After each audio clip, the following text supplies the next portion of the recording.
Welcome to this Saturday travel and history tip. And believe it or not, we are ending our drive up US Highway 83 northbound. We started in Texas and now we are ending in North Dakota, Bismarck as a matter of fact. Last Saturday, we took you to the Capitol building in Bismarck, North Dakota. After visiting the Capitol building, we hopped in the car and drove around to the front side of the North Dakota Heritage Center. It is a splendid architectural masterpiece, as you can tell. As we got out of the car, we advanced to the Pembina River Plaza, the outdoor space, where we saw this ginormous petrified tree and these big balls. What are these big balls? Well, they're called cannonballs, and they're not dinosaur eggs. They are actually compact masses of matter called concretions. They claim they were formed around 60 million years ago, and we know that's not true, but that's not the topic here today. We just want to have a good time popping into this museum. We entered at the Northern Lights atrium. The lady at the front desk was very kind, and we told her we had limited time, and she recommended where to go. And one thing that's really nice about this museum is it's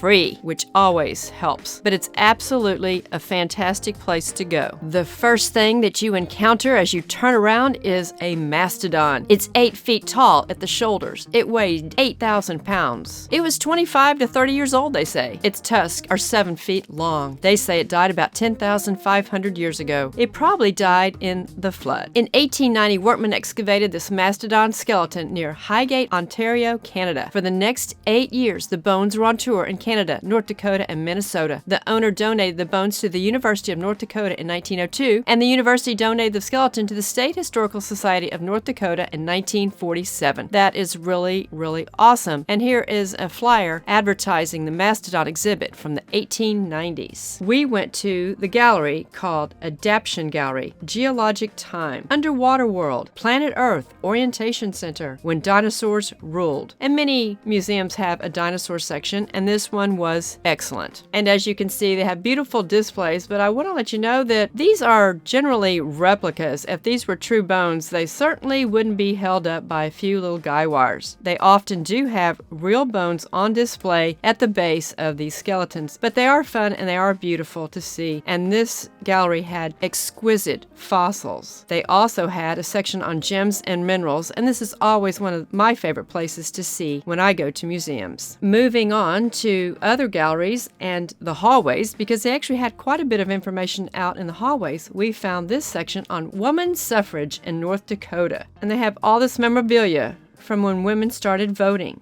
in the state. One of the other exhibits that was just exquisite and out in the hallway nonetheless was this section on North Dakota artist and ancient earth, whatever that means. This is called Ceramic Endeavors by Brad Bachmeyer. Pots are just beautiful. The colors and designs are just breathtaking. Alongside this exhibit were information placards talking about the National Park Service Artist in Residence mission statement and the history of national parks and art. And one of the things that is important to know as far as history goes is that many artists like Moran, Jackson, and Haynes, which I'm a big fan of both Moran and Jackson, particularly Jackson, are the ones that drew and painted the paintings that actually convinced Congress and President Grant to declare Yellowstone the world's first national park in 1872. Subsequently and continuously, national parks, national conservation areas, national monuments, and state parks have nurtured artist in residency programs. I never knew that till we visited this museum. But I do know that there are some exquisite paintings, and there's always Ansel Adams, who took amazing photographs of beautiful places, especially out west. And here is some of the artwork by these artists in residence at different national parks throughout the U.S. When we were at the South Dakota Historical Museum, they had a fashion show, if you will recall, and go back and watch that Saturday Travel and History Tip, because that museum was absolutely amazing and intriguing too. This display by North Dakota of fashion and function was quite extravagant. In 2018, Kara Munn became North Dakota's first and only Miss America, and here are some of her outfits and her crown. They had a display on different wedding dresses. All of the clothing has been donated by different people from North Dakota to help North Dakota Historical Society exhibit the history of their state. Look at those patterns hanging on the wall. How many of you bought one of those old patterns years ago when you were a child and actually made a dress? They also had beautiful fancy dresses, nothing with a pheasant on the back. You'll have to go back and watch the South Dakota Museum to know what I'm talking about. And then this man, Lawrence Welk, is a native son of North Dakota. Mr. Wonderful, Wonderful. And I'm sure that most of you listening are way too young to have ever watched the Lawrence Welk Show, but my parents watched the Lawrence Welk Show, and by default, because I was so young, so did I. They had exhibits on wardrobe from clergy and from farmers. North Dakota is a huge farming state. And of course, there are cowboys and Indians. And they had this display of Western wear and great cowboy boots, which I am a huge fan of cowboy boots. And these Native American dresses and outfits are fabulous. They had a whole section on headwear and the feathers and explaining the different feathers and what they meant and the origins and what birds they came from to create these masterpieces of headdresses and hats. The abundant use of feathers in European Western fashion is well documented in paintings, drawings, photographs, and cartoons. Elaborate feathered hats and headdresses dominated the 18th century for both men and women. They had an extensive section on Native American traditional dress. We're talking North Dakota, we're talking cold, blizzards, snow, and they had a whole little section on children's winter ensembles and where they came from. Like this one, number 18, is a snowsuit that came from Sears and Roebuck Company,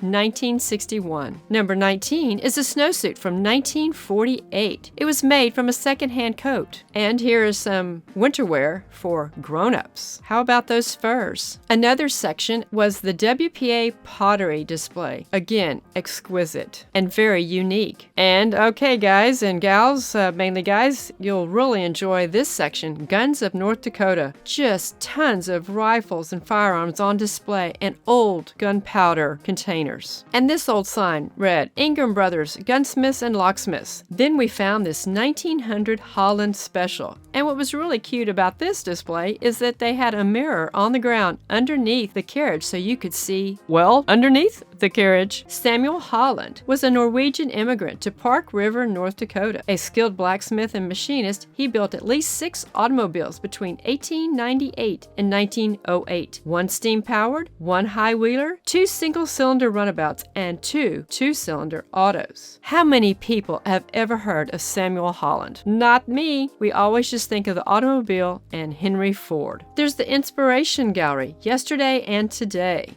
which had 7 different sections. The Learning Lab, Our Lives, Our Communities, Cultural Expressions, Industry and Energy, Agricultural Innovation, Newcomers and Settlements, Conflict and War, just simply jam-packed with information. The farming and agricultural area is pristinely done. Steve just had to get in this tractor. We've actually toured the Case plant in Wisconsin. Here's a little tractor, and then coal mining was once a vast industry in the state, and here's some old school miners' helmets and lamps. You could spend hours and hours in places such as these. North Dakotans have invented many things that have improved how we live. Early cameras were bulky and required fragile glass, plate negatives. In 1881, David Henderson, Houston of Hunter, Dakota Territory, patented a new style of camera film. The design was later purchased and mass-produced by George Eastman of Eastman Kodak. Of course, there's head bolt engine heaters. You need an engine heater when you live up north, that's for sure, to preheat that engine before you start it up on those winter days. North Dakota is still known for its oil production, and there was this grand display on the milestones in oil production and these rock bits. And that was special to me because my dad worked for Hughes Tool Company and sold rock bits his entire life. He was in charge of the shipping department in Houston, Texas of the Hughes Tool Company. Outside of the Inspiration Gallery, we found this. Theodore Roosevelt on Manitou, circa 1887. Future U.S. President Theodore Roosevelt spent several years operating cattle ranches in the Badlands of Dakota Territory in the 1880s. Here he wears a bib front canvas shirt with French gauntlet gloves, a gun belt, and knee-high cowboy boots. Don't forget to send yourself a postcard. American history.